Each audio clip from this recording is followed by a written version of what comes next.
찬양을 하나님께 들려드리신 우리 전사님 정말 감사드리고 또 존경합니다.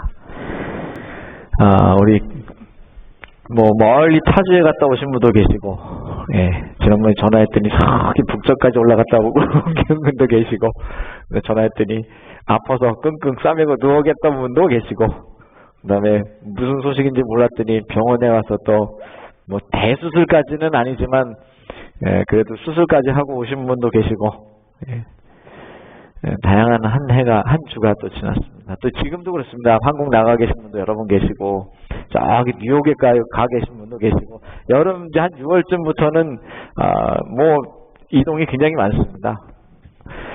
자, 여러분 어떤 여름에 특별한 좋은 계획을 갖고 계신 게 있으십니까? 한국 가실래요? 우리 집사님 한국도 가실 계획 있으시고, 여러분 좋은 계획 좀 가진 거 있으세요? 제가 사실은 우리 아들들 더 크면 언제 여행 가겠나, 그리고 겨울방학 때 뉴욕을 한번 그리고 티켓을 보니까 아이고 안 되겠어요. 4시 가려고 그랬더니 5,000불 갖고도 안 되겠더라고요.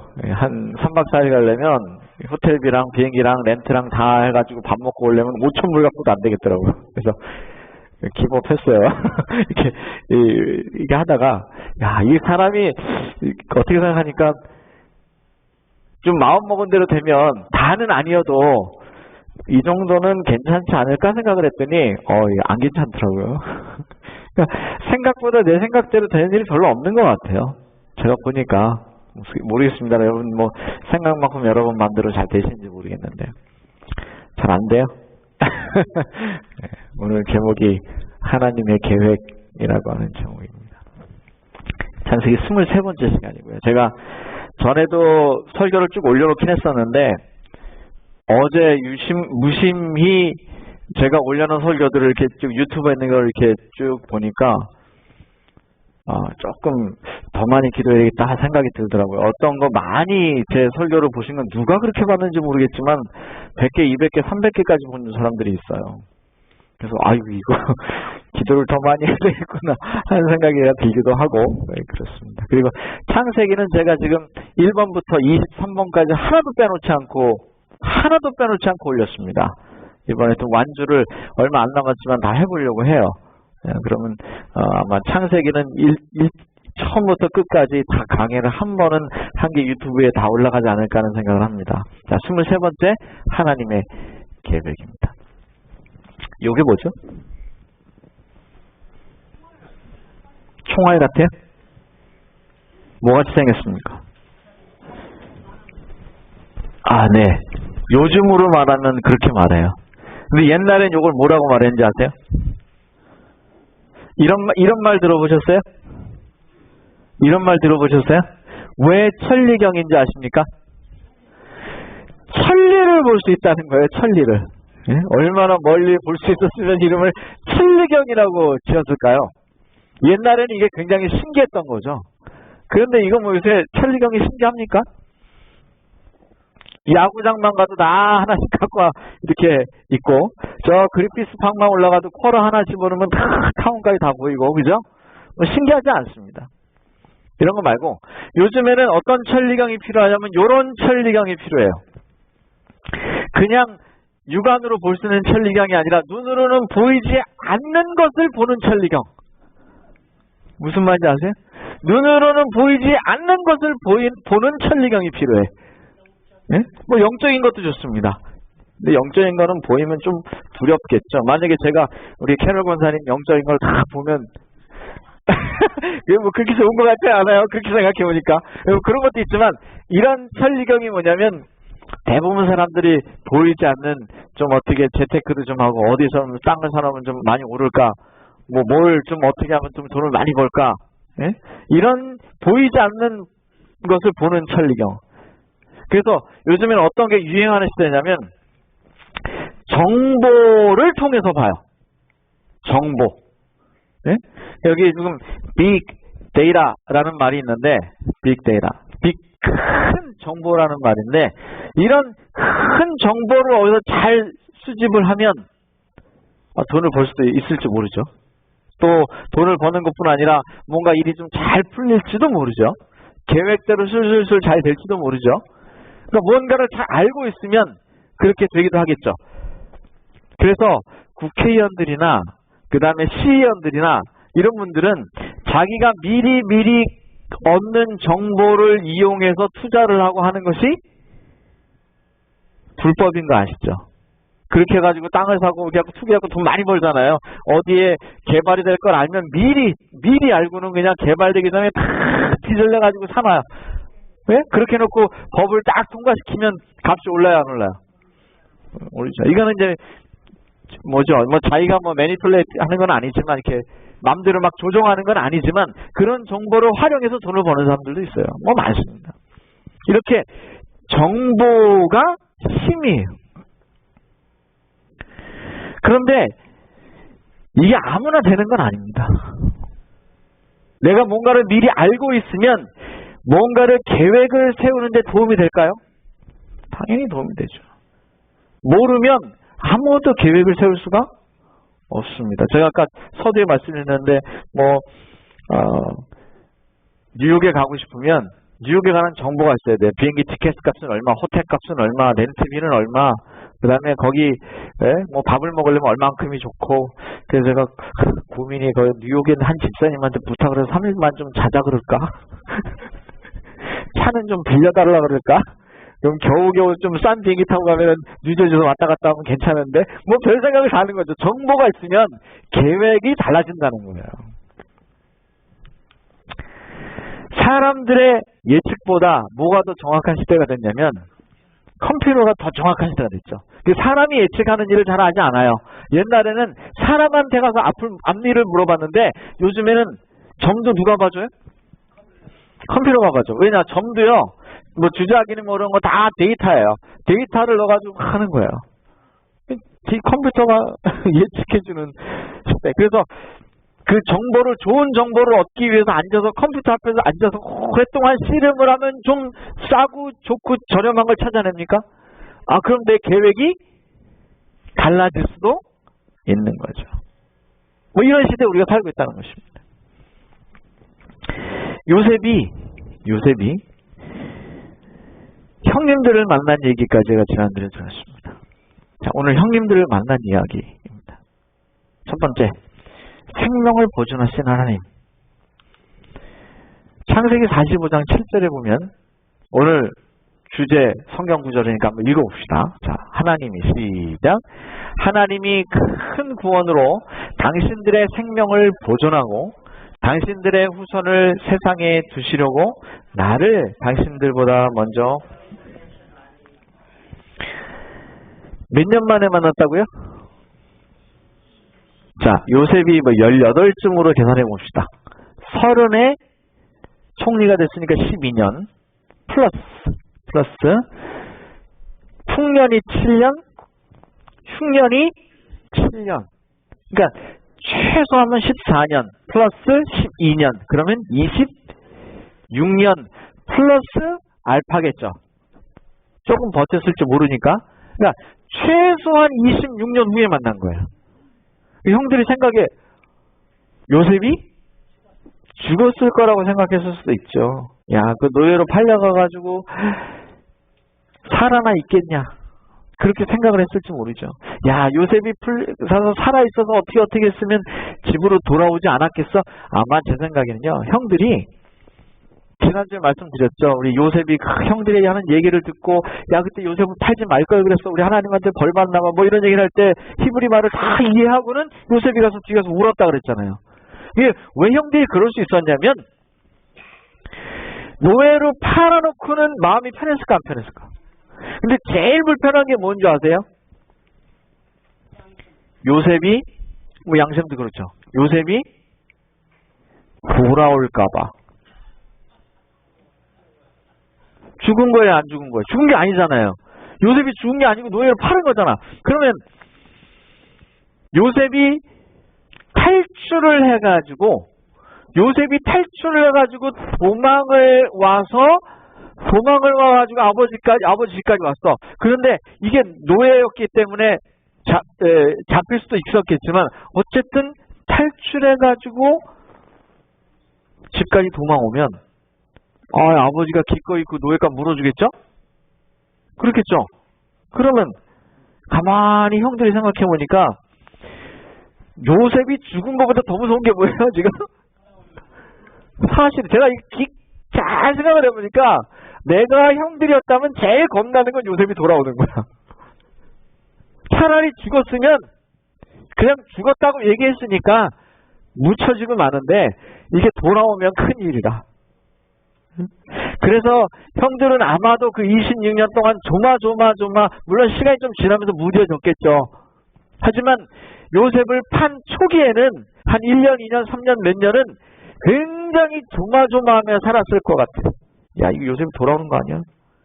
응? 아마도 제 생각에 팔고 얼마 안 있어서는 말이죠. 아침에 일어나서 자기도 모르게 쳐다봐. 누가 오는 사람 없나? 응? 멀리 객이라도 하나 지나가면 야, 저거 요셉 아니냐? 그럴까요, 안 그럴까요? 성경에 그런 말이 있어요. 죄가 정녕 너희를 찾아낼 줄 알라, 이런 말이 있어요. 네?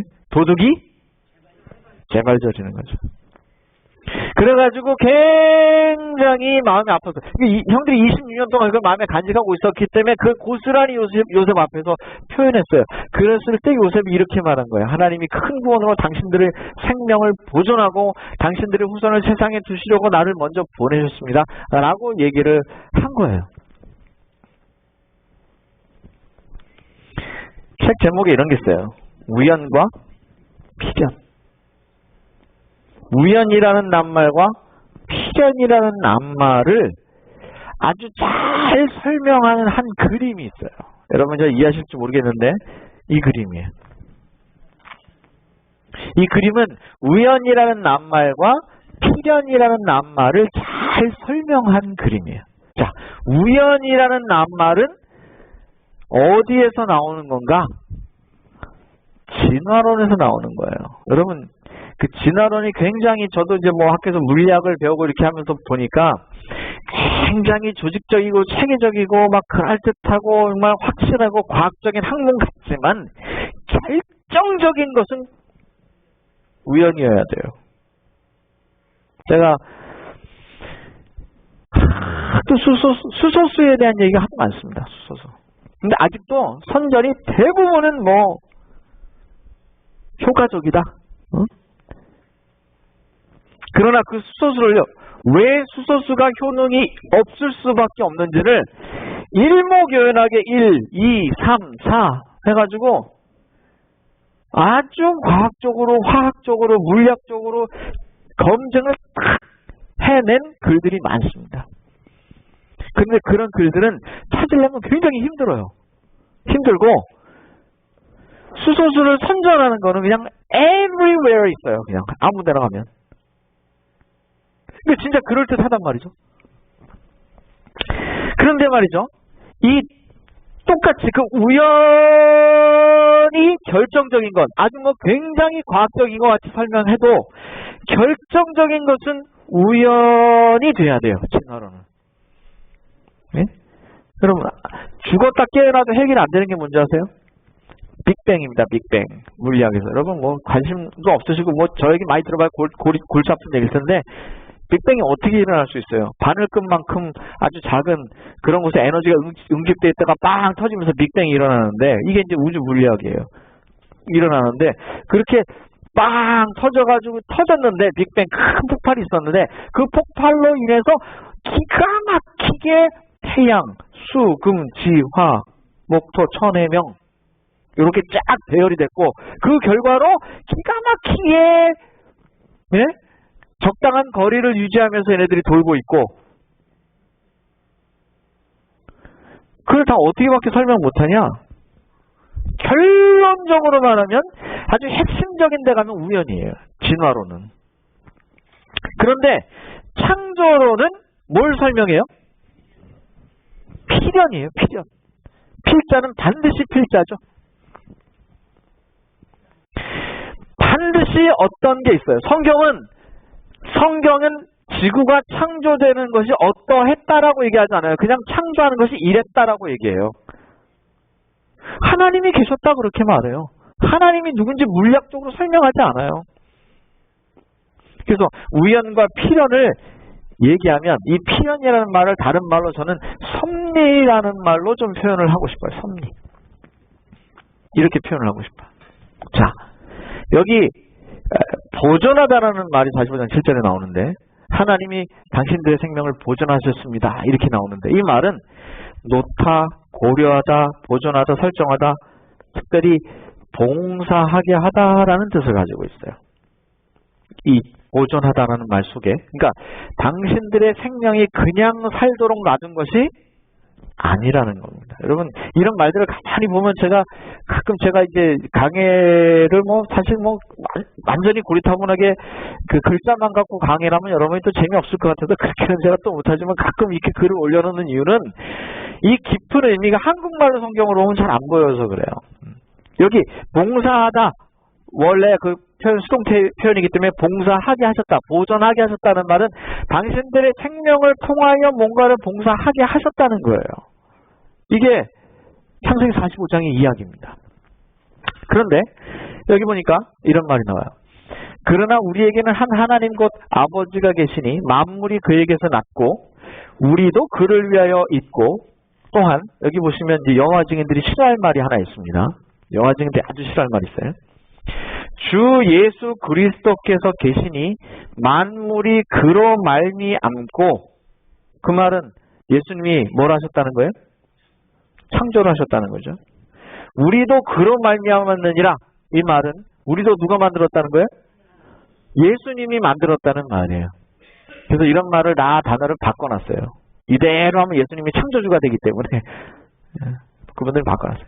자, 이 말은 생명의 시여자, 우리를 만드시고 이 지구를 있게 하신 분이 누구라는 말이에요? 예수님이다 그 말이에요. 그러니까 이거 우연히 그렇게 됐다는 거예요?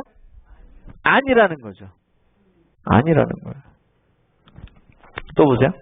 시편 104편에는 그가 가축을 위한 풀과 사람을 위한 채소를 자라게 하시며 땅에서 먹을 것이 나게 하셨다 그랬어요. 우연이에요, 필연이에요. 이 글들을 가만히 보세요. 우연이에요, 필연이에요. 필연이에요. 하나님께서 다 그렇게 하게 하셨다는 거예요. 여러분 그 한국 속담에 산입에 거미줄 치자 그런 말 있죠. 그 말은 굶어 죽지는 설마 않는다 그 말이죠. 근데 우리가 믿음을 가지고 하나님 말씀들을 가만히 보면 그렇다고 감나무 밑에 가서 감 떨어지길 이렇게 입을 딱 벌리고 있으라는 얘기는 아닙니다. 감나무 밑에 가서 입을 딱 벌리고 하나님이 주시겠지 그러고 떨어지면 감이 어떻게 돼요? 입으로 안 떨어지고 탁 떨어져. 무슨 뜻이에요? 야 빨리 가서 일해라 그런 뜻이에요. 입으로 안 떨어진다고 그게. 하나님께서는 생명을 주셨고 필연이라는 거죠. 필연, 섭리라는 거죠. 그리고 그 생명이 보존되도록까지도 다 뭐 하셨다는 거예요? 계획하셨다는 거예요. 하나님은 창세기 1장 1절부터 하나님의 계획을 얘기하세요. 그래서 하나님은 뭐라고 말씀하시냐? 창세기 1장 28절에 보면 생육하고 번성해라. 이렇게 계획을 다 일일이 창세기 1장에 해놓으셨어요. 인간을 창조하신 목적, 그 다음에 인간이 어떻게 하는 것이 하나님께서 인간을 창조하신 그 아주 목적에 부합하는 것이 이런 걸 다 사실 창세기 맨 앞쪽에 얘기해놨어요. 여러분 이게 뭔지 아세요? 제가 언젠가 한번 보여드린 적이 있는 것 같기도 하고 이거를 메비우스의 띠라 그래요. 메비우스의 띠. 메비우스의 띠라고 그러는데 이게 뭐냐면 한번 이렇게 꽈놨기 때문에 여기는 아닙니까? 바뀝니까? 바뀌어요? 그런데 얘가 이렇게 돌아가지고 한번 이렇게 돌아가지고 오면 얘가 안이 될 수도 있어요.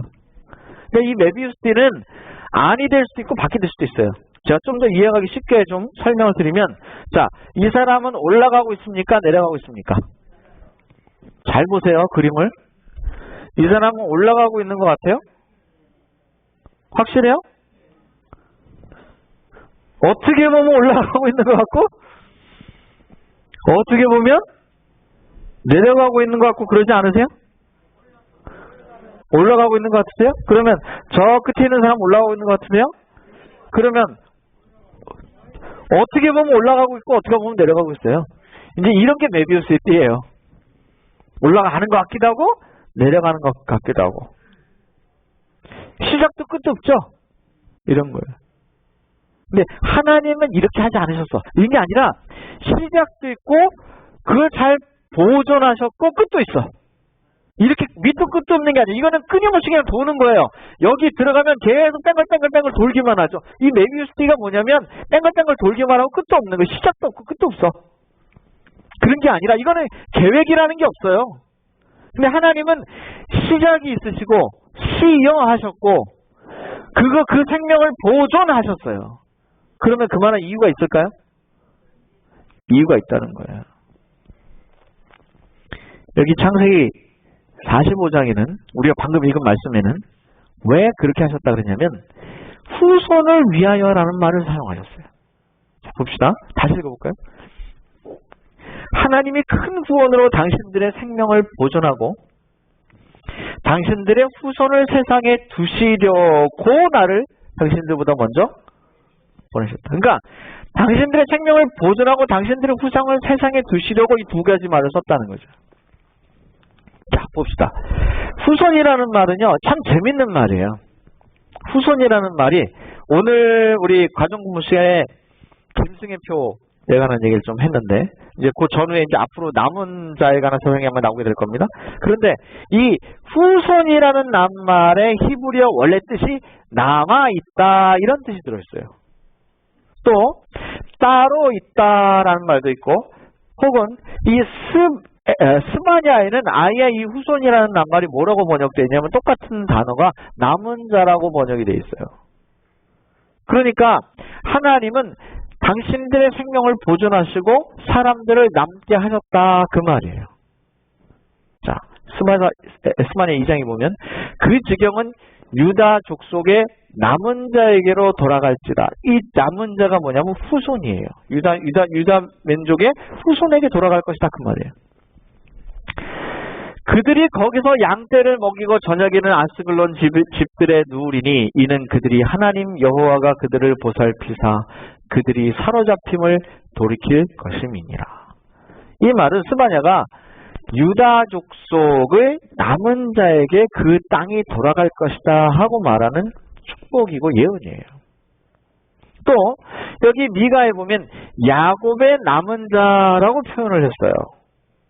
야곱은 뭡니까? 야곱.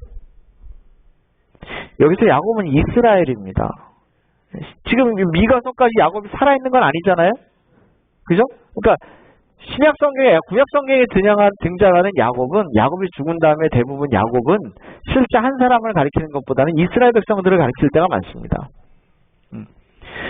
이스라엘 백성들 중에 남은 자가 있다는 거죠. 그들은 여러 나라 가운데와 많은 백성 가운데 있으리니 그들은 수풀의 짐승들 중에 사자 같고 양떼 중에 젊은 사자 같아서 만일 그가 지나간 즉 밟고 찢으니 능히 구원할 자가 없을 것이다.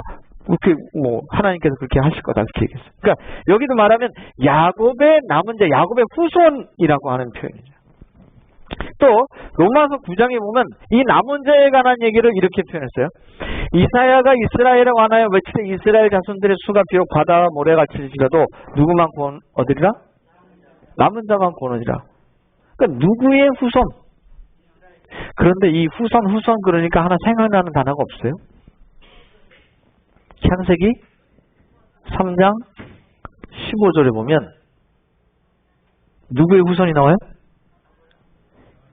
여자의 후손이 나온단 말이죠. 여자. 이걸 우리가 원복음이라 그래요. 원복음. 여자의 후손이 나와요. 원래 창세기 3장 15절에 등장하는 제가 전에 설교 드렸어요. 그 창세기 3장 15절에 등장하는 그 여자의 후손은 누굽니까? 다 잊어버리셔서 감사합니다.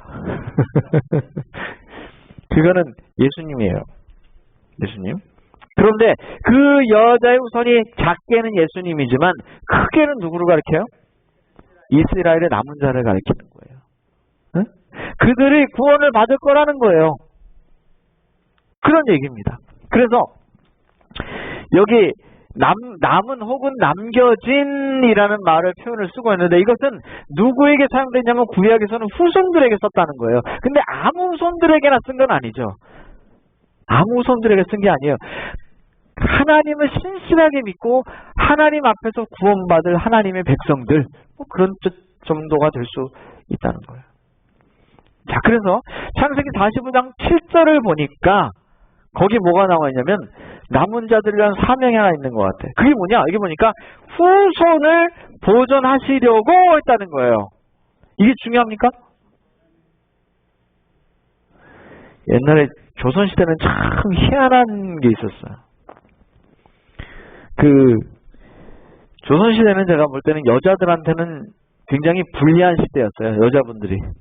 근데 요즘은요. 여자가 또 똑똑해요? 남자가 똑똑해요? 별로 기분은 안 나쁘지만 여자들이 좀 더 똑똑해. 요새는 인정을 안 할 수가 없어. 왜냐하면 어떻게 똑똑하느냐 이건 뭐 좀 다른 얘기지만 전반적으로 머리 쓰는 일은 점점 여자들이 강세를 갖기 시작했어요. 그래서 요즘 학교에 가서 얼마 전에 우리 애들 졸업했지만 남자들도 있지만 여자애들이 단상에 훨씬 많이 올라가. 가만히 보면 남자들보다. 요새는요 공부도 여자애들이 더 잘하는 것 같아. 옛날에 저희 때만 해도 안 그랬던 것 같아요. 근데 요즘엔 여자들이 뭐든지 더 잘해. 미국 갔더니 힘쓰는 것도 잘해 여자들이. 좀 달라진 것 같아요. 세상이 좀 달라진 것 같긴 한데 이 조선시대는 여자들이 불리했어요. 그 중에 이 칠거죄악이라는 게 있어요. 들어보셨죠? 그 중에 하나가 뭔지 아세요? 아들을 못 낳는 거야. 요즘 같으면 아들 못 낳는다고 쫓아내면 바로 시어머니 수하겠지. 말이 돼요? 그죠? 말이 안 되죠. 아들 못 낳는다고 쫓아내는 게 세상에 어딨어. 근데 거기에 담겨진 고유한 사상이 있어서 그래요. 왜 그랬어요? 성씨 때문에 그랬어요. 성씨. 또 하나는 조선시대는 그랬던 이유 중에 여러분이 이해를 하셔야 돼요. 남자가 귀했어요. 툭하면 전쟁 나가서 몽창 죽거든. 그래서 조선시대는 여자분들에겐 불리했던 게 남자들이 하도 많이 나가서 죽으니까 한 남자 밑에 2명, 3명, 4명, 5명까지 사는 게 많았어요. 돈만 있으면 많이 데리고 살았어. 왜? 여자가 많이 남아. 여자가 모자라는 시대가 아니라 여자가 남는다고. 요즘에는요, 성 비율이 이렇게 잘못돼갖고 한국의 선호사상 때문에 이렇게 봐가지고 남자는 낳고 여자는 안 낳고 옛날에 그랬 요즘에는 그런 거 없어요. 요즘엔 여자 더 좋아해요. 예? 그래가지고 이 남녀 비율이 한번 깨져서 야 이대로 가다가 한국이 남자애들만 많아지고 여자애들은 적어져가지고 초등학교에 가면 여자 남자 짝 하는 게 어렵겠다 이렇게까지 됐었어요. 근데 지금 걱정을 하나도 할 게 없습니다. 지금은 남자 아이를 뗄 판이야. 한국이. 무슨 말인지 아세요? 왜? 남자를 낳든 여자를 낳든 나가서 하는 건 매한가자. 그리고 내 보내봤더니 남자애가 더 잘해 여자애가 더 잘해. 어떻게 이렇게 다 잘하세요? 많이 달라졌어요. 시대가. 네? 많이 달라졌다고. 그러니까 이게 후손을 보존한다고 하는 개념 때문에 조선시대는 그랬어요. 후손을 보존한다. 후손을 보존한다고 하는 말의 개념이 성씨 때문에 그래요. 성씨. 김씨냐 박씨냐 이씨냐. 그래서 미국도 와서 우리 송소연 집사님 성 바꿨어요? 안 바꿨어요? 바꿨어요? 박씨예요? 우리 장로님 성씨 따라서 바꾸셨나 보네. 우리 집사님 바꿨어요? 안 바꿨어요? 성? 응? 바꿨어요? 그래도 다들 바꾸셨어. 제가 저희 집사람한테 당신은 바꿀 거야? 안 바꿀 거야? 그랬더니 내가 왜 바꿔? 저는 안 바꾼대요. 모르겠어요. 바꾼지 안 바꾼지 나중에 가봐야, 그때 가봐야 알겠죠. 저는 한 2년 남았으니까. 그때 가봐야 아는 거지만, 성씨 때문에 옛날에 그랬다고. 여자들의 성씨가 다 남자 성씨로 바뀌어지니까 누구 씨가 시대요, 다? 박씨 씨가 시대고, 예? 다 이씨 씨가 시대고, 이렇게. 후손을 보존하려고 한다는 말의 의미가 이거예요. 생명을 보존하고 후손을 보존하고, 이 후손을 보존하는 게 중요한가요? 왜 중요하냐면 이 남은 자의 사상 때문에 그래요.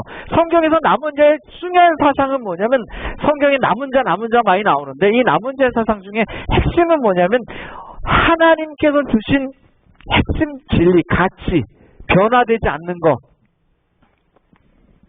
하나님의 막 뿔난 존재를 묘사되어 있고, 하나님은 두렵고, 하나님은 뭐 좀만 잘못하면 지옥 불구덩에다 집어넣고, 요즘 이렇게 돼 있거든요. 하나님이 그렇게 불공평하지 않으시고, 하나님은 정말 공의 하나님이시고 사랑의 하나님이시고, 하나님이 정말 원하는 게 뭔지를 알려줘야 되는데 그걸 얘기해야 되는 사람이 필요하죠. 그 사람들을 뭐라고 해요? 그 사람들을 렘넌트라고 한다는 거예요. 그러니까 그런 씨앗을 하나님이 보존하셔야 했다는 거죠. 그래서 먼저 보내셨다는 거예요. 보세요. 이 지구 역사의 마지막 남은 자손으로 살아가는 자들은 하나님의 교훈에 관하여 명확히 깨달아야 하지. 이게 무슨 말인지 아시겠죠? 응? 덜렁덜렁 가방만 갖고 학교 다닌다고 다 학생은? 아니죠. 응? 학교 가는지 안 가는지도 모르고. 하나님의 정말 남은 백성이라면 명확하게 하나님께서 주신 교훈에 대해서 이해해야 되지 않겠냐 이거예요. 그렇게 표현하고 있어요. 자, 미국이 누구에 의해서? 예. 청교도들에 의해서 개척이 됐죠. 이들이 없었으면 미국이 개척이 됐었을까요? 그들이 메이플라워를 타고 와서 뭐 지금도 그걸 저기 동쪽에 가면 거기 뭡니까? 체사피크 말입니까? 거기서 길이죠. 뭐 기념식도 하고 막 그렇게 하기도 하고, 여기도 뭐 콜럼버스 날이니 뭐 그런 거 하잖아요. 그죠? 뭐 이런 걸 다양하게 하는 이유는 뭐냐면 미국의 건국의 이념을 살려보려고 그러는 거예요. 한국도 뭐 강화산, 뭐 만이산에 가면 이렇게 뭐도 있고, 그죠? 뭐 이런 거 다 하잖아요. 그런 게 왜 그러냐면 그 민족의 씨앗을 보존하고자 하는 거예요. 뿌리가 무엇인지를 알게 하는 거죠. 그래서 자꾸 아이들에게 뭘 교육해요? 뿌리가 뭔지를 교육하는 거예요. 이게 남은 자의 사상. 그 남은 자가 없으면 뿌리가 없어지는 거죠. 예? 이상하게 되는 거예요. 하나님을 믿는데, 요즘 하나님을 믿는 사람들이 많은데, 전 세계 20억이나 되는데 이상하게 하나님을 믿는 사람들이 많아요. 안상호기가 하나님이라고 그러진 않나, 뭐 장길자라는 사람이 지가 성령이라진 않나, 어머니라고. 뭐 이상하게 하는 사람들이 너무 많아요. 기분이 나빠도 너무 나빠. 이게 다 왜 이렇게 되느냐? 남은 자들이 그 역할을 다 하지 어쩌면 못해서. 그래서 요새 뭐라고 표현하고 있느냐? 하나님이 그래서 큰 구원을 베푸신 겁니다, 형님. 하나님의 큰 구원으로 당신들의 생명을 보존하고 당신들의 후손을 세상에 두시려고 나를 보내신 겁니다. 형들이 막 얼마나 미안했겠어요. 26년 만에 만난 요셉에게 얼마나 미안한 마음이 들었겠어요. 그죠? 근데 제가 생각할 때 거기 온 형들이 12에서 2를 빼면 10이니까 그냥 제가 드는 생각이야. 10명 중에 1명 정도는 한참 그렇게 얘기하다 보니까 뭐 결국은 우리가 노예로 판 거 잘 된 거네. 뭐 그렇게 할 사람이 있었을지는 모르지만, 있었을지도 모르죠. 뭐 형들하고 성격이 다 똑같았겠어요. 그랬을지 모르지만 대부분의 형들은 미안했겠죠. 얼마나 미안했겠어요. 그 정말 요즘으로 말하면 고등학생인데 말이죠. 형들이 그걸 다 팔아가지고 노예로 팔아서 얼마나 고생했. 그거를 26년 동안 수없이 되뇌었을 거 아니에요. 또 성령께서 계속 말씀했을 거 아니에요. 야곱이 모아놓고 야 얘들아 예배 드리자, 하나님 이렇게 했을 거 아니에요. 그러면 예배할 때마다 이 형들이 양심에 성령께서 말씀하셨을까 안 하셨을까? 했겠지. 제가 볼 땐 이 형들이 이렇게 하는 거 봐가지고는 수도 없이 형들이 이미 뭐 했냐고 회개한 거예요. 잘못했습니다. 그래서 대부분의 형들이 그랬을 거야. 하나님 아버지한테 말도 못하고 하나님 저희가 팔긴 팔아먹었는데 가서 잘 먹고 잘 살게 해주십시오. 이렇게 형들이 했을 거라는 거지. 네? 저의 돌아오지는 말게 해주시고 뭐 그랬을 수도 있고 네? 그랬을 수도 있죠 진짜. 어쨌든 형들이 그렇게 기도했겠죠. 그런 미안함을 이렇게 표현하고 있는 거예요. 그래서 요셉이 걱정하지 마십시오. 하나님이 큰 구원을 보여주시는 거 아닙니까? 이렇게 표현하고 있는 거예요. 여기 큰 구원이라는 말은 재미한 말이에요. 큰, 광대한, 위대한이라는 말이 있고 이 구원이라는 말이 재밌어요. 구원이라는 말 속에 피하다, 건져내다, 보존하다는 뜻이 있어요. 그러니까 하나님이 큰 구원을 베푸셨습니다 하는 말은 하나님이 피할 길을 주셨다는 거예요. 하나님이 그 씨앗을 보존하셨다는 거예요. 네? 하나님이 건져내셨다는 거예요. 구원하셨다는 말은 건져내셨다는 말이 강해요. 물에서 이렇게 건져냈다. 모세라는 말의 이름의 뜻을 아시죠? 모세가 물에서 건져냄을 받았다는 게 모세라는 이름의 뜻이 건져냈다? 그럼 구원 받았다는 뜻이에요. 모세가. 그래서 이 하나님이 큰 구원을 보여주셨습니다 하는 말은 형들 걱정하지 마십시오. 네? 형들의 생명을 다 우리의 가족들의 생명을 보존하시고 또 우리의 후손까지 다 보존하시려고 하나님이 나를 건져내시고 우리를 건져내시고 우리에게 피할 길을 주사 여기에 나를 먼저 있게 하셨습니다 하는 말이 요셉의 설명이라는 거죠. 여러분 이게 뭐 같아요? 요거 맞히는 분은 선물 하나 드릴까요? 요거는 제가 나중에 선물 하나 드리겠습니다. 요거를 맞추려면 제가 요거 1분 딱 시간 드릴 테니까 네자 사자성어입니다. 사자성어예요. 수수께끼. 자, 네자 사자성어입니다. 맞추면 제가 10불짜리 선물 드릴게. 크다. 오병이요? 누구예요? 이야. 정말 대단하십니다. 나 이거 보고도 이게 뭐냐면 전화 위에 복이 있잖아요. 이게 전화위복이에요. 윤영기 시장 대단하십니다. 나 괜히 10불려고 얘기했네. 나 이거 맞출 줄 몰랐는데. 모르고 큰 소리 쳤더니 정말 맞추는 분이 계셨네. 전화위복이에요. 전화위복이라는 말이 무슨 말인지 아시죠? 나중에 까먹지 말고 선물 받아가세요. 이게 뭐냐면 화가 바뀌어 도리어 복이 된다는 말이에요. 처음에 요셉의 인생이나 삶을 볼 때 형들이 한 짓을 볼 때는 큰 화가 될 일이었어요. 그렇죠? 큰 화가 될 일이었어요. 그런데 요셉이 지금 설명하고 있는 건 하나님의 큰 섭리를 우리에게 보이셨습니다. 그 말이에요. 이거는 우연이 아니라 하나님이 만들어 놓으신 피난입니다. 이 말이에요. 이 섭리라는 말이 사전에 보면 이상한 말도 많아요. 아프거나 병에 걸려서 몸에 몸절을 한다는 말도 섭리고 대신하여 처리하고 다스리는 말도 섭리고 자연계를 지배하고 있는 원리와 법칙, 자연의 섭리 뭐 이렇게 쓸 때도 쓰지만 기독교에서 말하는 섭리란 이렇게 써요. 세상과 우주 만물을 다스리는 하나님의 뜻, 즉 섭리란 하나님의 뜻이에요. 그러니까 26년 만에 만난 이 요셉이 뭐라고 말하는 거냐면 형들 걱정하지 마십시오. 당신들의 생명을 보존하시고 당신들의 후손의 생명들까지 보존하시려고 하나님이 큰 은혜를 큰 구원을 베푸시사 나를 여기에 보내놓으신 하나님의 뭡니다? 하나님의 뜻이다 이거예요. 하나님의 뜻이다. 이게 지금 요셉이 하고 있는 말이라는 거예요. 하나님의 뜻이다. 당신들이 나를 이곳에 팔았다고 해서 근심하지 마십시오. 한탄하지도 마십시오.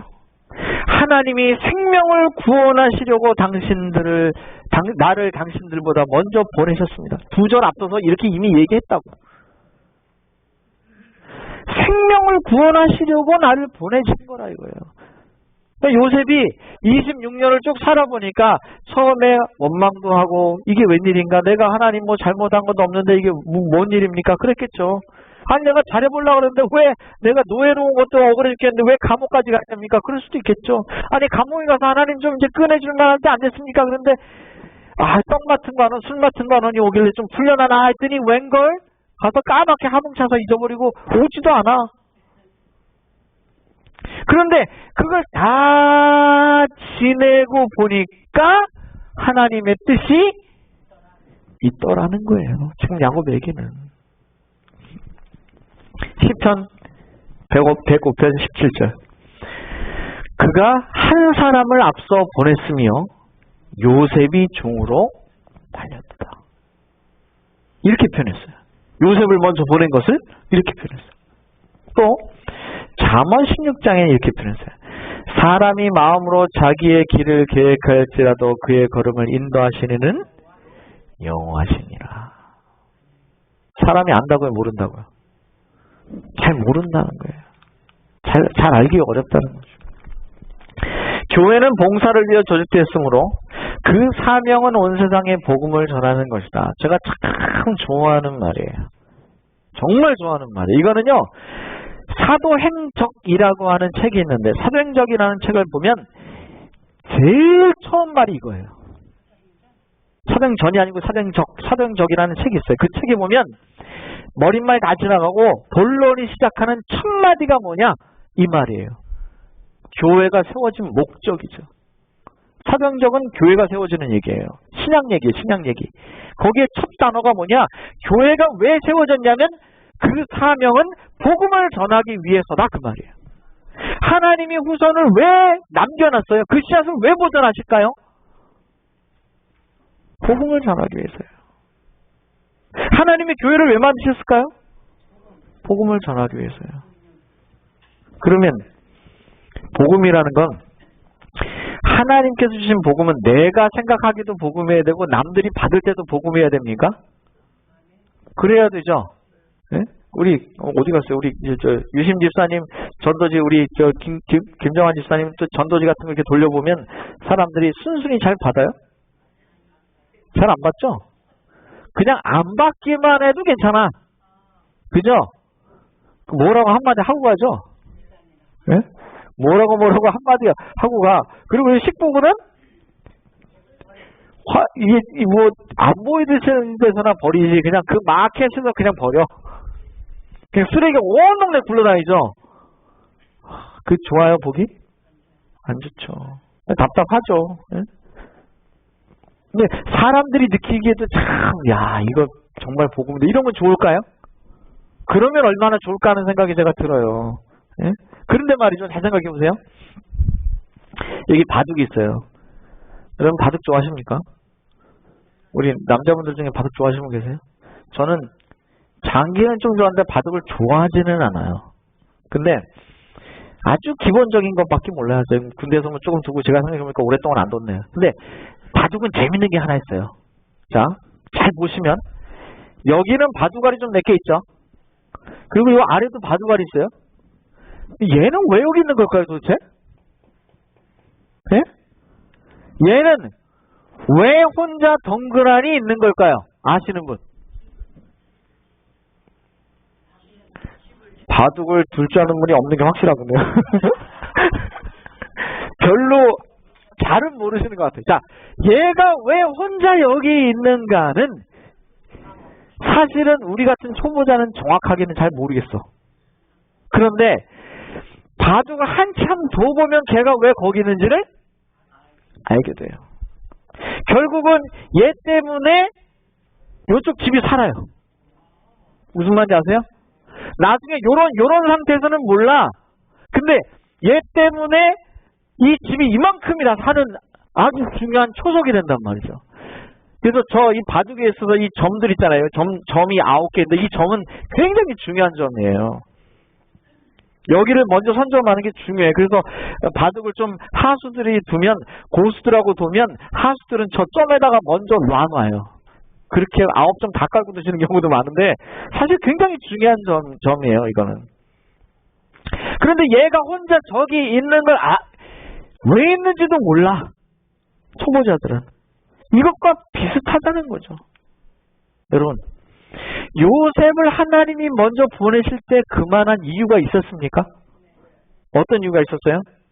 그 누구를 보존하시고 그 형제들을 생명을 보존하시고 후손들을 보존하시려고 나를 여기 보냈습니다. 마치 바둑알 하나처럼 똑 떨어져가지고 외딴 섬에 혼자 있는 것 같았지만 시간이 지내보면 저게 엄청나게 큰일을 하더라 이거예요. 엄청나게 큰일을 하더라. 근데 이렇게 혼자 있을 때는 외로우니까 알아요 몰라요? 잘 모르는 거죠. 요때가 돼봐야 하는 거죠. 요때가 돼봐야. 그래서 요셉이 26년 지난 다음에 형들을 만나고 그제서야 모든 걸 다 깨달아 알게 돼요. 다 깨달아 알게 됩니다. 여러분 우리가 여기 왜 있는 것 같아요? 저 혹시 여러분 스스로 생각하기에 내가 여기 왜 있지? 이렇게 생각이 잘 안 드시면 내가 저 바둑알 하나처럼 엄한데 하나 떨어진 줄을 생각하세요. 좀 외로우셔도 기다려 보시면 요셉처럼 하나님의 섭리가 여러분에게 함께 임하실 줄로 믿습니다. 왜 요셉을 보내셨다고요? 생명을 구원하시려고 보내셨다는 거예요. 요셉을 살리시고 요셉의 형제들을 살리시고 그 후손까지 살리시려고 보냈다는 거죠. 그러면 하나님이 우리를 여기에 있게 하신 것도 우연일까요? 섭리고 필연일까? 섭리고 필연이에요. 하나님을 믿는 사람들에게 우연이란 없어요. 우연이란 없어요. 그 우연이라고 하는 것을 믿는 순간 하나님으로부터 멀어져요. 하나님이 우리를 여기에 있게 하신 이유가 뭔가? 짧게는 이제 한 달도 안 남았어요. 51기 힐링 세미나 저녁에 할 거예요. 또 7월 14일 날 토요일 날 우리 손님의 날도 할 거예요. 뭐 이렇게 짧게는 이런 것도 있고 자 길게 봅시다. 길게 보면 여러분들을 통하여 누군가를 하나님께서 그 생명을 보존하시려고 하시는 걸까요? 그래서 우리가 여기 있다는 사실 잊지 않으시면 돼요. 그 일이 결국 시간을 지내보면 하나님께서 요셉을 살리신 것처럼 여러분과 저를 살리시는 일이고 여러분과 저의 가족과 형제들과 자매들을 살리는 일이고 그 일이 지금 힘들고 또 요셉처럼 그 과정이 조금 어려웠을지 모르지만 결국은 우리의 후손을 살리고 하나님의 섭리와 필연 가운데 우리가 요셉처럼 그렇게 있다고 굳게 믿으시고 그런 귀한 하나의 요셉 같은 바둑돌이 되시는 우리 모두가 되셔서 한 주일에 우리의 삶 속에 힘들고 또 지나가는 모든 겪어야 하는 일들이 꽤 고생스러울지 모르지만 하나님이 나를 여기에 세우신 분명한 이유와 섭리를 생각하며 감사함으로 또 꿋꿋하게 하나님의 백성으로서 남은 자로서 그 씨앗으로서 요셉처럼 승리하시는 한 주일이 되시기를 간절히 바라며 말씀을 마치겠습니다.